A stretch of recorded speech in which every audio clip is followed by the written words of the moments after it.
This is Sarah Mikesell with thepigsite.com, and today we're here with Dave Pyburn. He is the Vice President of Science and Technology with the National Pork Board. Thanks for being with us today, Dave. Thanks, Sarah. Great to be here with you. Very good. Let's talk a little bit about African swine fever. Can you tell me a little bit about the situation in Asia? When we look at China in particular, we might as well consider it's pretty well spread throughout most of the country, including that southern portion of the country where they produce an awful lot of pigs. Right. Well more than half of the pigs on the globe are produced in China. So that's a lot of pigs that are available to be affected or infected with African swine fever. So it's a concern for us as far as being a potential source of virus that can somehow potentially make its way over here. And so we're concerned that there could be risk materials that could come here and bring this virus here from China or from any of the infected countries.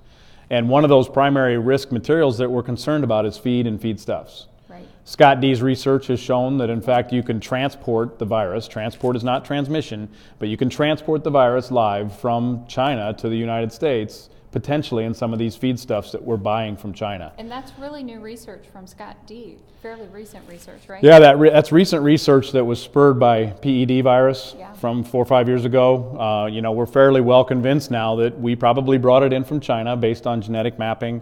And what we were bringing in from China at that time was some of these same feed components. So we said beyond PED, what is it that we could potentially bring in from China? Because let's not forget that China has pseudorabies, which we no longer have here in our commercial herd. They've got classical swine fever, they got FMD, and obviously everybody's talking about African swine fever today. So we're concerned that potentially we could be putting these viruses in front of our animals. And so to mitigate some of that risk, there's many ways to mitigate it. Time.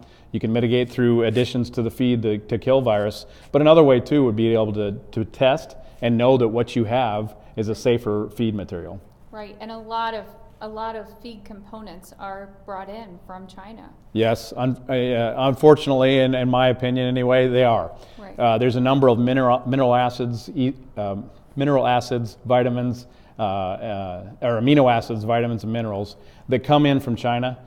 Some of which we can and do make here, but some of which we don't have the capacity to make here at this time. So we've got to order it from China. It's needed for our complete diets. Very good. Well, thank you so much for all the information today. You bet. I've enjoyed it. Very good.